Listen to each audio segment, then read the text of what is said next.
Bonjour à toutes et bonjour à tous. Bienvenue à ce nouveau webinaire Parlons RH. Bonjour Myriam. Bonjour Manon. Bienvenue. Alors, avant de commencer, nous vous souhaitons d'ailleurs à tous et à toutes une très belle année 2024, plein de bonheur, de réussite, tout ce que vous voulez.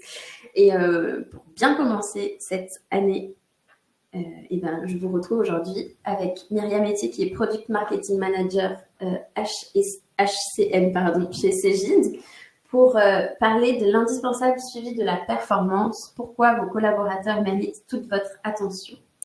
Alors, c'est un sujet très intéressant, mais avant d'en parler, je vous présente le sommaire et les modalités du webinaire très brièvement. Alors, ce webinaire durera 45 minutes, comme tous les webinaires Parlons RH. Il sera composé de 3 grandes parties. Donc, dans un premier temps, on verra un petit peu de quoi on parle quand on parle de suivi de performance. On donnera quelques définitions et puis on parlera un petit peu du contexte actuel. Dans un deuxième temps, on verra pourquoi c'est important aujourd'hui le suivi de performance et la gestion des talents pour les entreprises et les DRH. Et enfin, dans un troisième temps, on verra les solutions à disposition des entreprises pour suivre la performance correctement. Et d'ailleurs, on aura un petit sondage à vous partager pour prendre un petit peu la température. Ces 3 grandes parties seront suivies de moments d'échange avec vous. Donc, n'hésitez pas à utiliser les outils d'interaction qui sont à votre disposition. Vous pouvez utiliser le chat dans un premier temps pour vous présenter, pour interagir entre vous tout au long du webinaire. Et puis, la boîte à questions qui se trouve juste à côté de l'onglet chat, dans laquelle vous pouvez poser toutes les questions que vous souhaitez à Myriam et on se fera un plaisir d'y répondre. Je crois que j'ai fait le tour pour ce qui concerne les modalités. Donc, sans plus attendre, Myriam, est-ce que tu peux te présenter et puis présenter Cegid aussi pour ceux qui ne connaîtraient pas? Oui, merci Manon. Alors, tout d'abord, une excellente année à vous tous sous le signe de la performance. Ça tombe bien. C'est le sujet du webinaire. Donc, moi, je suis Myriam Etier. Je suis senior PMM chez Cegid, dans ce qu'on appelle une business unit dédiée au DRH, au HCM. On s'occupe chez Cegid de créer des solutions de gestion dans le cloud partout dans le monde, pour tous nos clients partout dans le monde, avec différentes spécialités. On est 4400 collaborateurs, on est présent dans 22 pays. Aujourd'hui, pour vous donner quelques chiffres, on a 500 000 clients au total. On fait plus de 25 millions de bulletins par an et on est présent dans pas loin de 130 pays, ce qui est quand même assez important. Et évidemment, on a des partenaires qui sont à la fois des partenaires fonctionnels, applicatifs, comme des partenaires intégrateurs, revendeurs et des partenaires conseils. Ce que je voudrais ajouter, c'est que Cegid, c'est autour de 3 piliers. C'est s'engager ensemble, ça tombe bien parce que l'engagement des collaborateurs, et on va aussi en parler pendant ce webinaire. Et puis il y en aura un d'ailleurs qui sera plus dédié.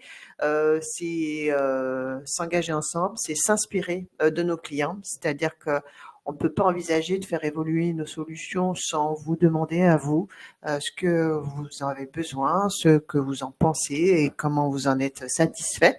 Parce que plus de 8000 entreprises aujourd'hui utilisent nos solutions. Et puis explorer toujours. Évidemment, en tant qu'éditeur, on peut pas s'en passer. Surtout aujourd'hui avec l'intelligence artificielle qui arrive dans notre quotidien.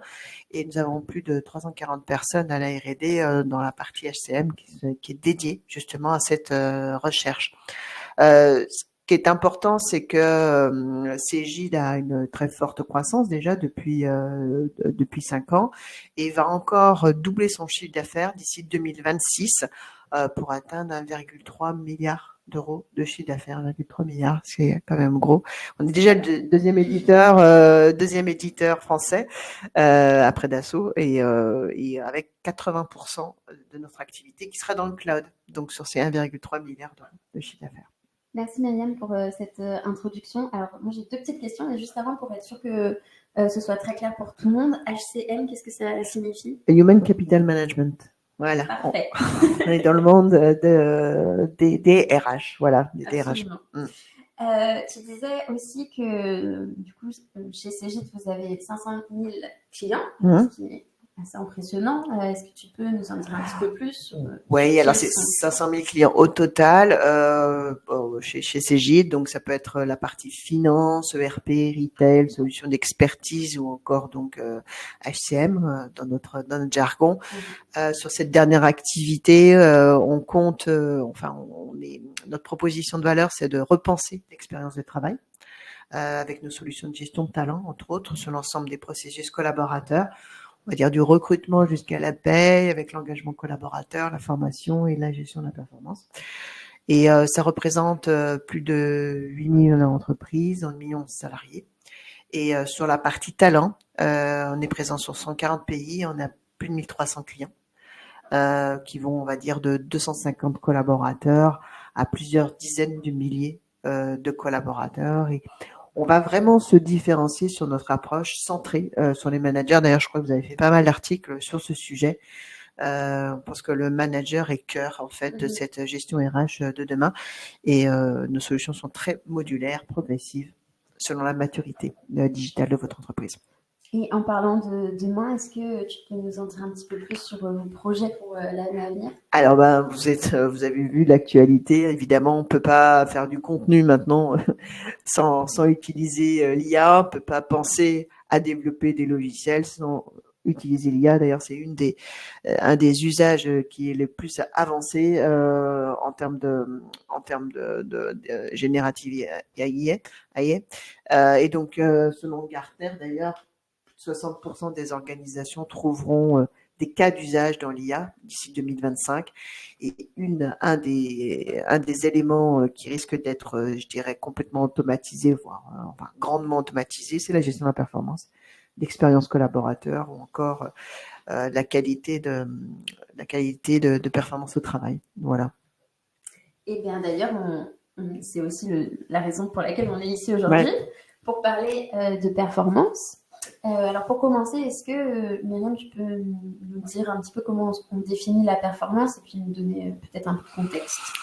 En fait, la performance va tourner autour de plusieurs sujets. Un, c'est de définir des objectifs clairs. Donc ça, on en reparlera un peu après, et en particulier les méthodes qu'on va utiliser pour ça.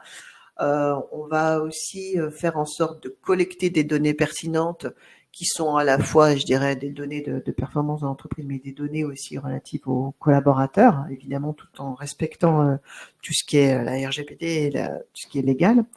Et puis d'évaluer aussi les résultats des collaborateurs, de l'entreprise par rapport à des objectifs, et puis de faire en sorte de prendre quelque part des mesures correctives s'il y a besoin.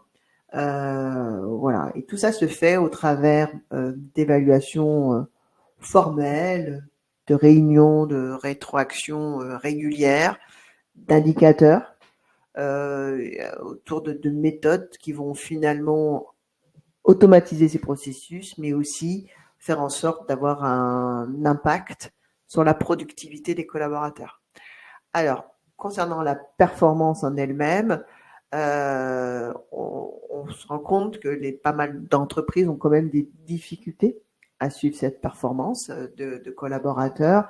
Ce ne sont pas spécialement des outils, parfois réduites à Excel, tout simplement, ou Google Forms. Et puis, mais malgré tout, il y a vraiment un souhait de comprendre, de mieux comprendre les priorités organisationnelles de l'entreprise pour faire progresser aussi les carrières des collaborateurs. Donc, dans la gestion de performance, quand parle-t-on, donc on va se concentrer d'abord sur les besoins des collaborateurs, des compétences des individus pour les aider à remplir leur rôle, à faire évoluer leur carrière, à avoir vraiment un impact positif sur les résultats de l'entreprise et l'organisation. Deux, c'est avec une gestion agile et puis un aspect très collaboratif pour que le manager soit impliqué dans ces étapes. Et c'est d'aider finalement les responsables, les RH, aussi à configurer ces objectifs, à construire les évaluations, à donner la possibilité aux collaborateurs de s'exprimer, de spécifier de manière proactive leurs préférences en matière de carrière et développement, d'avoir cet aperçu global, mais aussi au niveau de l'employé, mais aussi au niveau d'un service, au niveau d'un département, au niveau d'une agence, au niveau d'une entreprise ou d'un groupe, et d'avoir en fait ce suivi continu, de donner les moyens aux managers d'agir. Et ce qui est super important dans cette gestion de performance, c'est finalement, il faut vraiment mettre le manager au cœur je le répète, hein, mais au cœur de ce dispositif, parce que c'est finalement lui qui va être la solution pour résoudre les lacunes, les matières d'aptitude éventuellement des collaborateurs, de connaissances, et faire en sorte que finalement ce collaborateur s'épanouisse dans sa mission. Et vraiment, ce qu'on voit, c'est que comme l'environnement de travail, on voit ces 3 difficultés qui sont affichées à l'écran. Tout ça est lié finalement à un environnement de travail qui est de plus en plus complexe, entre travail hybride, le management matriciel, l'internationalisation, donc avec vraiment des grosses difficultés à avoir cette visibilité de performance. Et il y a un peu un lien en plus qui commence à, comment dire, pas disparaître, mais s'étioler un peu entre les employés et les organisations. On voit d'ailleurs pas mal d'articles là-dessus, que les employés ne trouvent plus sens dans les entreprises. Donc, ça rend vraiment difficile la fonction de manager, de suivre le rythme, de suivre cette performance, de suivre tout ça, puis de vérifier finalement que il n'y a pas de décalage entre les objectifs et les réalisations, et c'est ça qui est difficile. Donc là, on est vraiment au cœur de du quotidien, et pas seulement du quotidien, je dirais, des RH, mais au quotidien des managers, cette suivi de performance. Et d'ailleurs, en parlant de difficultés à suivre la performance, vous avez récemment mené une étude auprès de 700 DRH sur ce sujet. Oui, tout à fait. On a mené une étude avec IDC, d'ailleurs, le livre blanc, enfin l'étude complète avec tout ce qui est représentation graphique va être diffusé prochainement. Donc, soyez attentifs à nos diffusions. Oui, alors dans cette étude qui a été une étude mondiale, ces 2 thèmes sont ressortis, hein, c'est-à-dire que la performance, 46%, quoi, presque globalement une entreprise sur 2, presque, considère que c'est un des domaines, la performance, qui est difficile à mesurer. Donc voilà, avec tous les enjeux que je viens de décrire, hein, cette complexité qui s'intensifie, cette hybridation et ce lien qui est en train de s'étioler. Et mais que 40% en plus déclarent avoir des difficultés à retenir leurs collaborateurs. Donc on voit bien en fait que ces 2 éléments sont extrêmement liés. Si on s'occupe de ses collaborateurs, si on s'occupe de leur performance, si on s'occupe de les faire évoluer dans l'entreprise et de répondre à leurs attentes et à leurs difficultés, ben on aura beaucoup plus d'impact à la fois sur les résultats de l'entreprise, mais aussi sur la façon de retenir les collaborateurs. Merci Myriam pour cette introduction, cette première partie très complète. Alors, on va prendre des questions. Si vous avez des questions, n'hésitez pas à les poser dans la boîte à questions qui se trouve à côté de l'onglet chat en fait, c'est à cet endroit qu'on regarde et qu'on viendra piocher les questions tout au long du webinaire. Donc voilà, si vous en avez, n'hésitez pas. En attendant, moi, j'ai pas de questions particulières, mais tu parlais de retenir les talents d'engagement, beaucoup de management aussi. Et j'en profite pour vous dire que ce webinaire fait partie d'une série de webinaires, si on peut appeler ça comme ça, réalisés avec Cégide. Donc, les prochains webinaires auront lieu le 15 février et le 14 mars prochain. Celui du 15 février, on parlera justement de management, la clé du succès des collaborateurs. Et le 14 mars, on parlera de fidélisation et d'engagement des collaborateurs. Donc, n'hésitez pas à garder l'œil ouvert, à rester attentif pour vous inscrire et nous rejoindre lors de ces événements. Ces trois webinaires sont très liés, comme je l'ai dit. L'organisation, la fidélité et l'engagement sont très liés à la gestion de la performance. Je crois qu'on a des questions relatives à l'étude. C'est ça, Manon? Oui, absolument. Ouais, l'étude, en fait, va sortir le mois prochain. On est dans la finalisation. Donc, je vous propose éventuellement de laisser votre nom si vous souhaitez en être adressé. Et puis, on se fera plaisir de vous la communiquer dès qu'elle sera diffusée. Voilà. Merci, Myriam, pour ce petit rappel. Et Mhm. merci Ingrid aussi pour votre question. On a une question aussi de Christelle qui demande comment définiriez-vous la performance finalement? Eh ben justement, ça tombe bien. Je crois On y vient. Bah, parfait, c'était une belle introduction. Merci pour la question.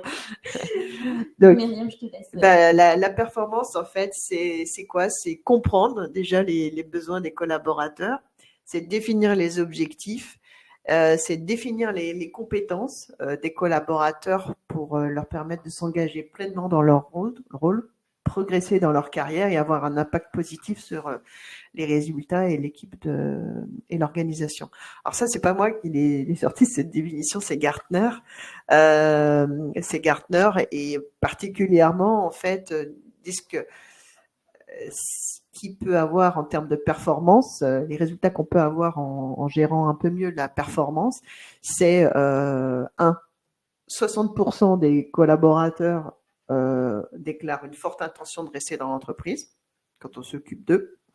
2, 69%, on a 69% de plus de chances d'être performant. Et troisième point, c'est 89% plus de chances d'atteindre les objectifs de l'organisation.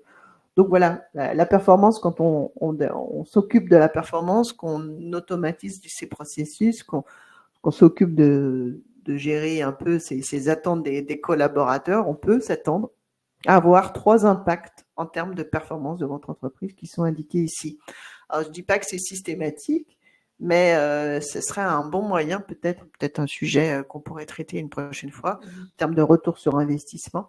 Mais je crois que le dernier est quand même super important. 89% de plus de chances d'atteindre des objectifs, c'est bien ce qu'attendent les organisations aujourd'hui.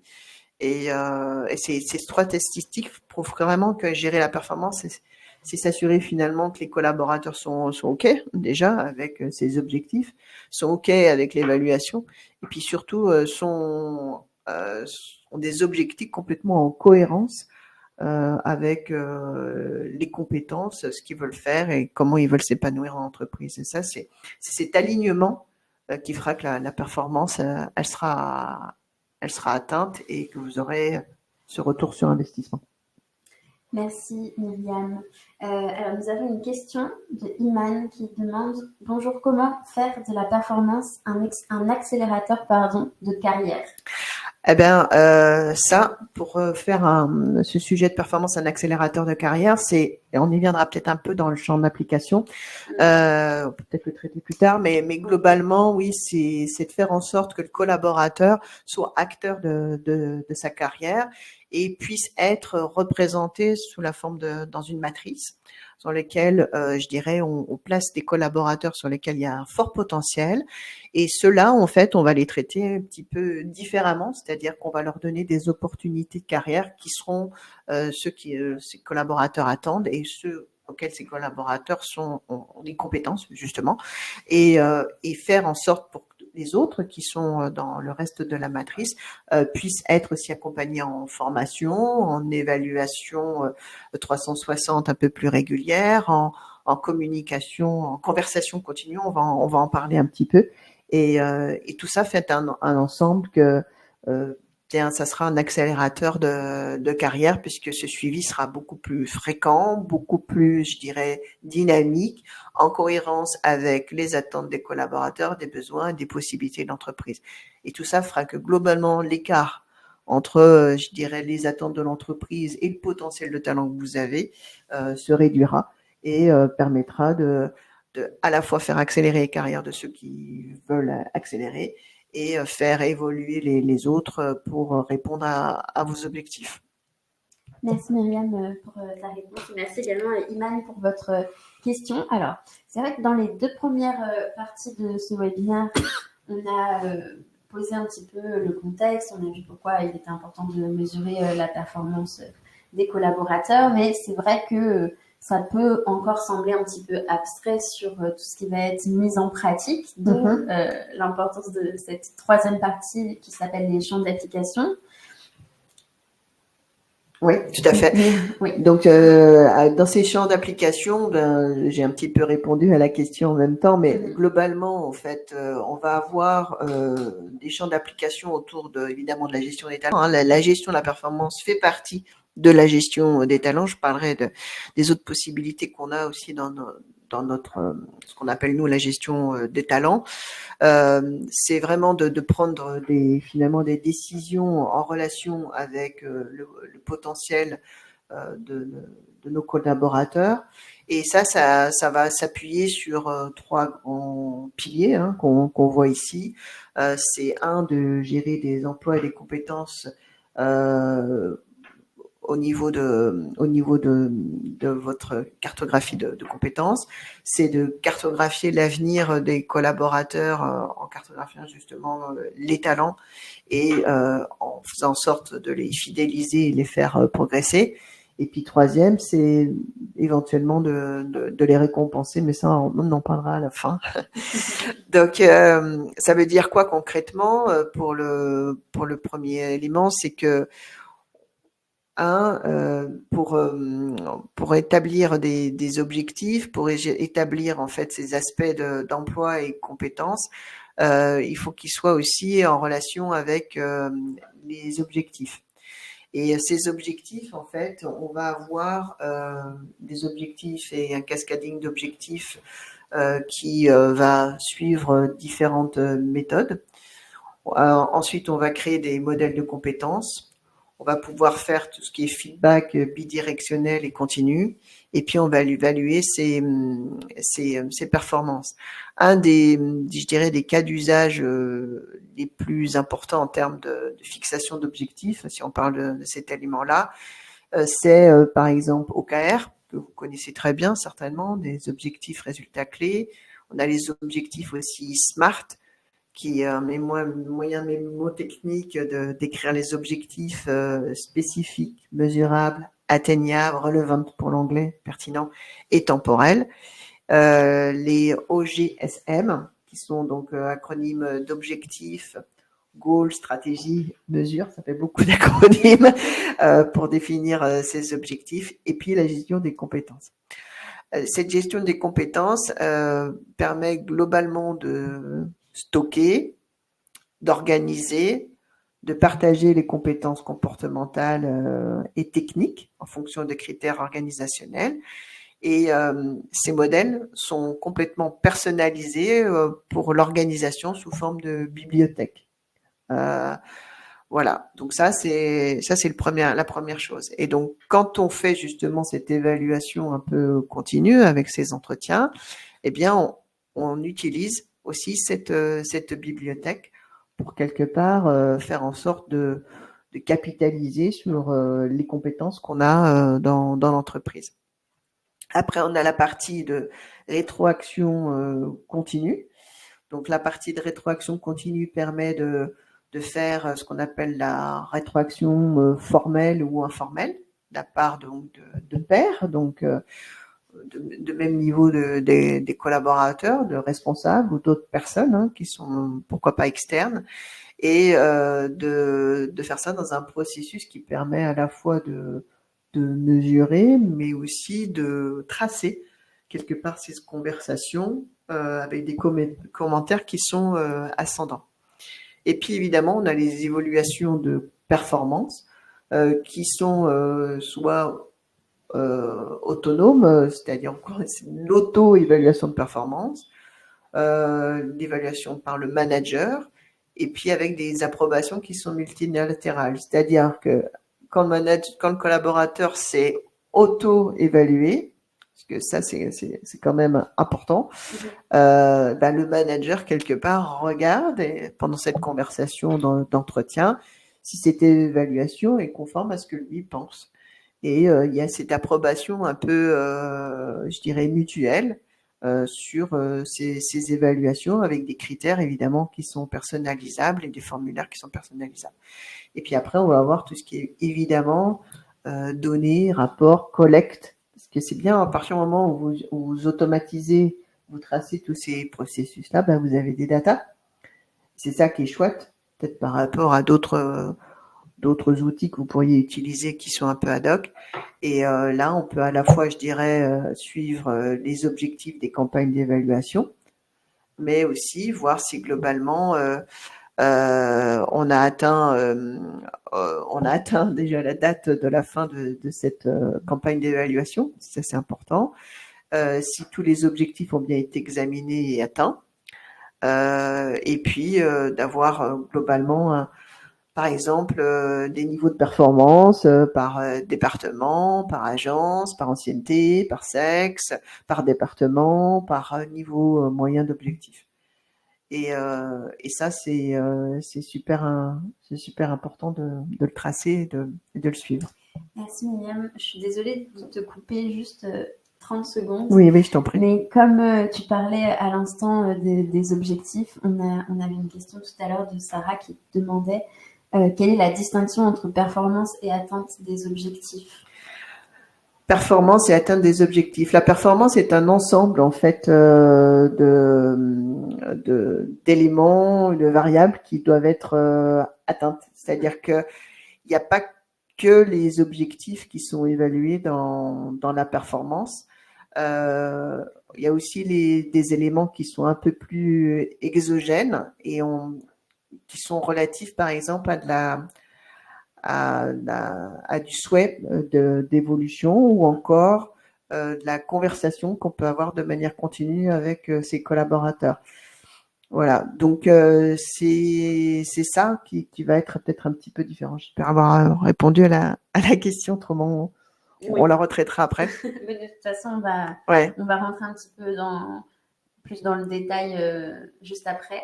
Mais alors, juste avant, je crois qu'on a un sondage à proposer aux participants. Donc, un sondage qui va apparaître dans l'onglet sondage dans quelques instants. Voilà, normalement, vous l'avez à disposition. Donc, à travers ce sondage, on aimerait connaître un petit peu le niveau de maturité digitale des entretiens annuels parce qu'on allait y venir. Oui, tout à fait, ouais.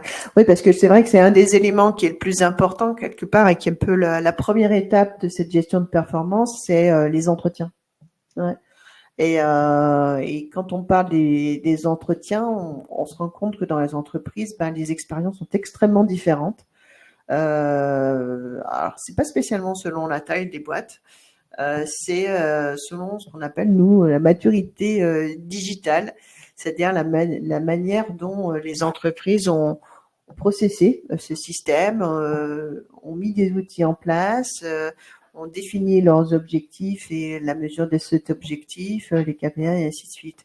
Et typiquement, là, je peux te poser la question. Maintenant, toi, tu fais comment dans ton entreprise pour faire ces entretiens? Est-ce que c'est type un outil qui est super convivial dans lequel il y a vraiment une évaluation mutuelle, comme je disais, le collaborateur commence à s'auto-évaluer et puis après, je dirais le manager échange avec toi pour voir si cette auto-évaluation est conforme à ce qu'il pense, ou alors c'est simplement Excel avec des questions?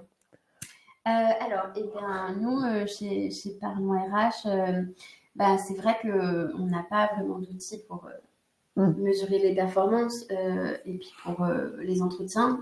Généralement, on fait un entretien, une réunion en one-to-one, en face-à-face avec le manager et puis on remplit un fichier Excel, c'est vrai. Ouais. Après, oui. Ouais, c'est ça, c'est Excel. Et puis, ce qu'on remarque aussi, que c'est souvent la vraie corvée. Alors, c'est pas spécialement la vraie corvée pour les DRH ou les RH qui organisent ces campagnes d'entretien, mais c'est la corvée pour les managers et les collaborateurs. Donc, en fait, c'est ce paradigme un peu qu'il faut essayer de casser, faire en sorte, en fait, finalement, que ces entretiens de performance ne soit plus une corvée, mais plutôt un moment privilégié d'échange, dans lequel tout le monde, quelque part, se met d'accord sur ses objectifs, les partage, les valorise, et arrêter de penser que c'est une corvée, mais plutôt une vraie opportunité d'établir ce diagnostic, en fait, quelque part. D'ailleurs, c'est marrant parce que si on regarde les résultats du sondage, les gens sont encore en train de voter. D'ailleurs, n'hésitez pas à continuer à voter dans l'onglet sondage. Mais les résultats sont quand même assez équilibrés, si on peut dire. Ouais, c'est clair. Bon, alors, il y a une légère avance pour la corvée. Non, voilà, tout change au fur et à mesure. Donc, c'est quand même très serré. Les résultats, ça montre quand même que enfin, il y a vraiment plusieurs niveaux d'avancement dans la transformation digitale aujourd'hui. Bon. Ouais, il y a sûrement quelque chose à faire, en effet, parce que Excel, là, on voit que globalement, ça a l'air d'être... il y a quand même 33% qui utilisent Excel, donc c'est quand même assez important. Une partie où c'est quand même assez digitalisé, quand même, et la troisième où on commence. Alors, d'ailleurs, ça me fait penser, on commence, c'est souvent par là qu'on commence. Par les entretiens, voilà. Donc, en fait, comment on va commencer? C'est qu'on va commencer par créer des types de formulaires avec donc des évaluations annuelles, des entretiens. Et puis, on va les personnaliser, faire refléter la charte graphique. Donc, ça c'est aussi important, hein, je dirais. Ça fait partie de la proposition de valeur de l'entreprise. Et puis, avec des champs qui peuvent être pré-remplis. Ça, c'est quand même bien, parce que c'est vrai que dans Excel ou dans pas mal d'outils, tout est à pré-remplir chaque fois. Alors qu'on se dit, mais j'avais déjà rempli ça la dernière fois, merci, il faut que je le refasse à nouveau. Voilà, ça, il y a des solutions qui permettent d'avoir déjà du pré-remplissage, qui facilite la vie un peu à tous ces collaborateurs et managers qui sont dans cette phase de suivi d'entretien. Après, on peut faire aussi une gestion de multi-campagnes, hein, c'est-à-dire de différentes populations, de cibles, de workflows, avec des notifications associées. C'est un peu comme du marketing des entretiens, quelque part, et on peut l'automatiser, la préparer, et surtout planifier des phases où on va tester le formulaire et on va être sûr qu'on va bien activer les bons paramètres de confidentialité qui sont très très importants dans cette phase. Et puis il y a cette phase dans ces entretiens, évidemment, où on doit retrouver ces fameux objectifs actifs, ces fameux objectifs que je détaillerai, avec des compétences clés, et puis en même temps d'accéder aussi au catalogue de formation pour soumettre éventuellement des demandes de formation depuis le formulaire, d'accéder à un référentiel emploi et de créer éventuellement automatiquement des bonus sur la base des performances évaluées. Donc c'est bien un ensemble, cette performance, c'est pas seulement un formulaire, hein, comme on dirait dans Excel ou dans Google Forms ou dans je sais pas quoi. C'est vraiment un ensemble de multi-campagnes, de critères, de chartes graphiques, de phases de préparation, de compétences clés, comme je disais, d'une connexion avec un catalogue de formation, de référentiel emploi et de bonus. Voilà. Merci Myriam. Alors justement, comme on est en train de parler des entretiens, je pense qu'on a quelques questions dans le chat sur ce sujet-là, donc autant les prendre maintenant. Justement, on en a une. À quelle fréquence organiser les entretiens de performance pour éviter que cet exercice se transforme en corvée, comme on l'évoquait? Ouais. Alors ça, c'est très variable selon les entreprises. Vous, apparemment, c'est semestriel. Nous, c'est semestriel aussi chez Cegid. Mais on va dire que c'est peut-être pas la clé. C'est-à-dire, la clé, c'est peut-être plutôt la conversation qu'on appelle continue. C'est-à-dire que plutôt de faire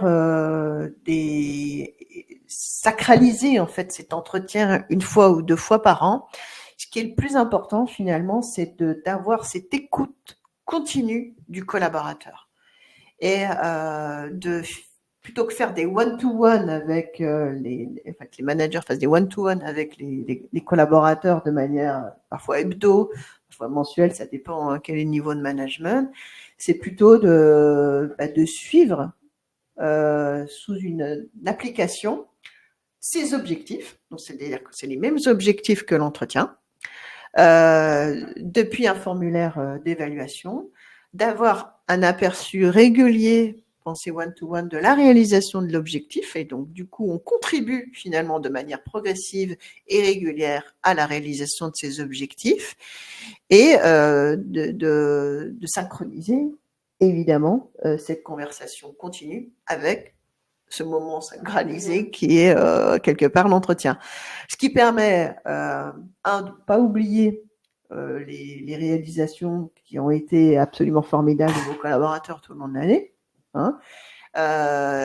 Et puis pour le collaborateur aussi de se valoriser lui-même, parce que souvent dans ces entretiens, mais il a un peu tendance à peut-être oublier certaines choses qui étaient vraiment très importantes et que vous avez vues finalement au fil de l'eau.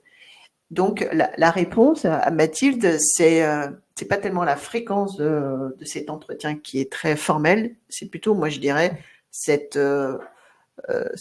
continuité qu'il faut instaurer pour établir à la fois cette valorisation du collaborateur dans sa progression, dans son suivi, dans ses difficultés, et capitaliser de ce suivi régulier dans un entretien sacralisé, entre guillemets.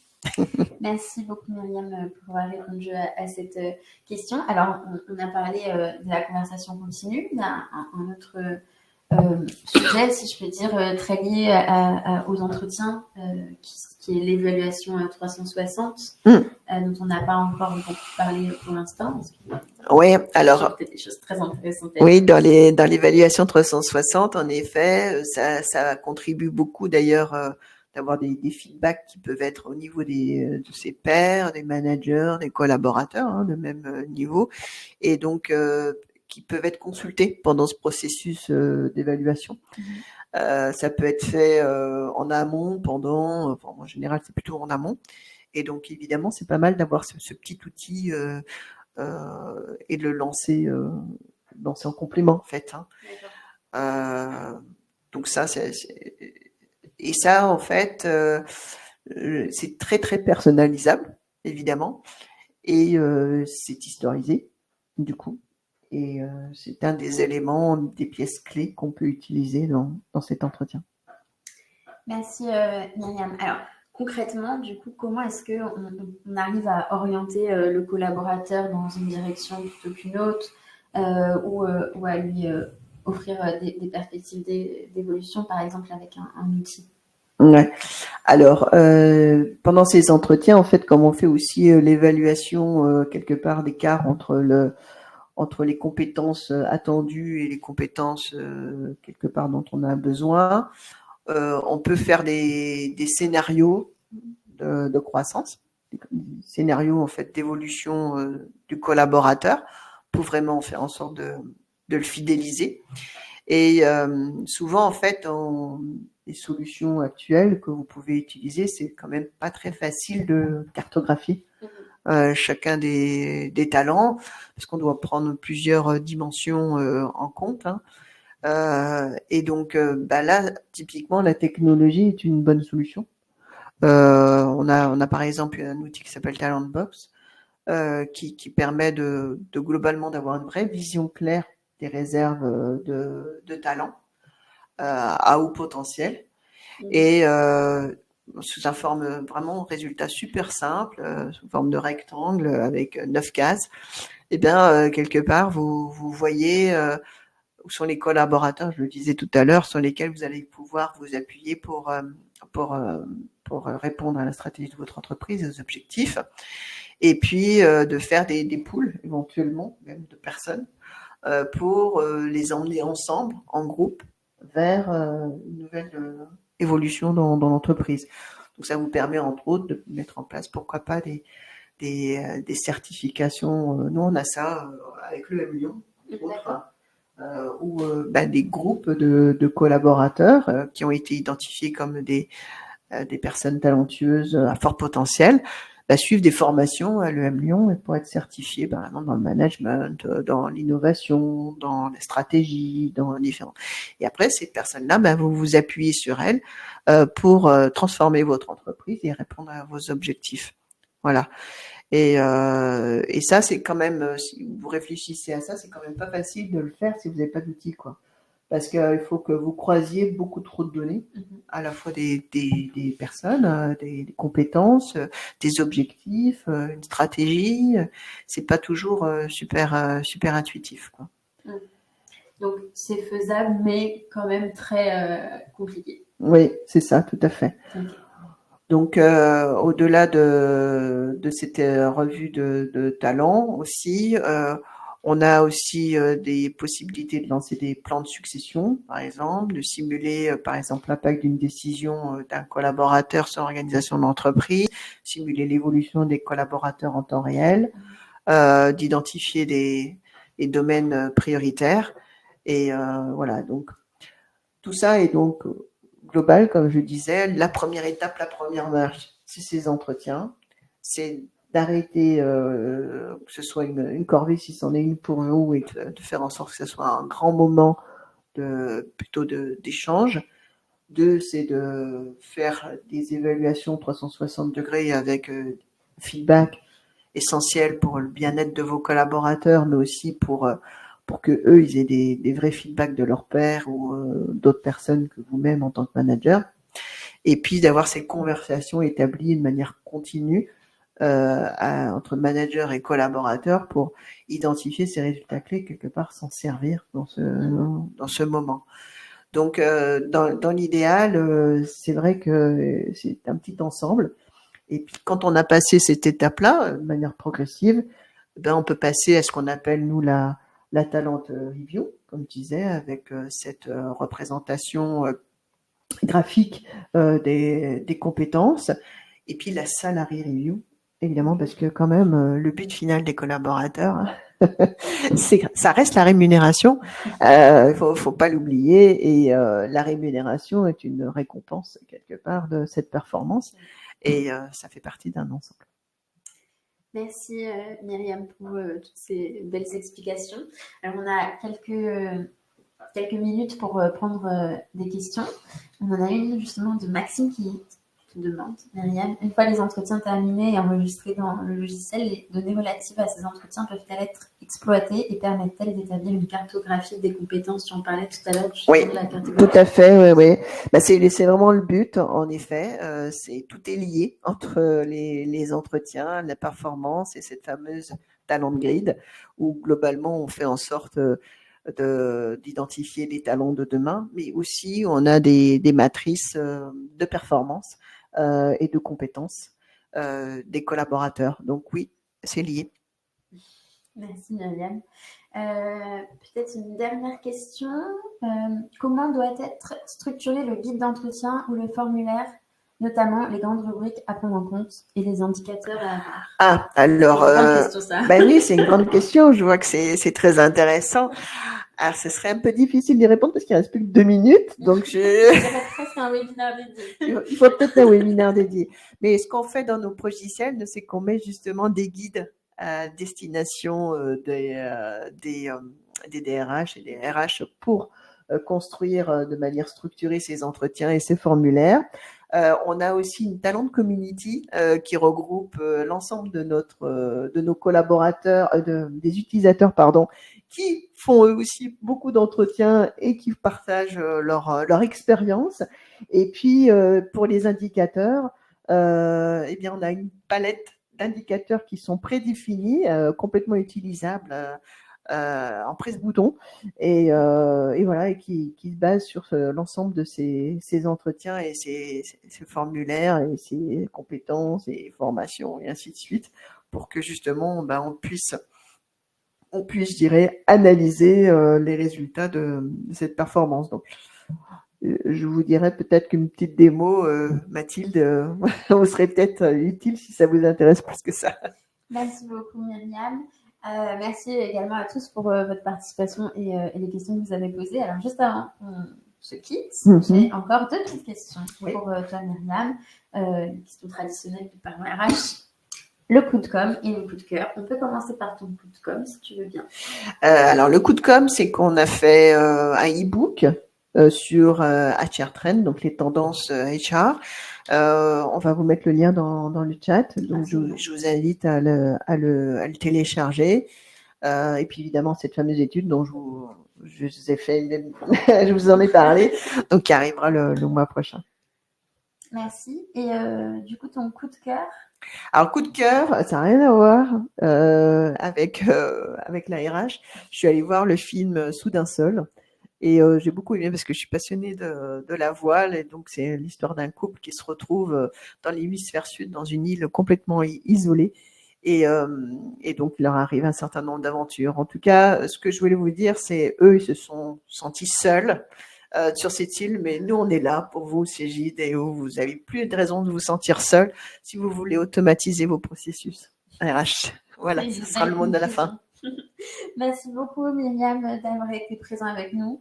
Merci à tous également pour votre participation. De notre côté, on vous donne rendez-vous pour la suite de cette série de webinaires avec Cégide le 15 février prochain et le 14 mars prochain également. On parlera de management et de fidélisation et d'engagement des collaborateurs. Oui, tout ça est très lié, comme vous l'avez compris. Absolument. Merci à tous. Je vous souhaite à tous une agréable journée et à très vite. À très vite. Merci, au revoir.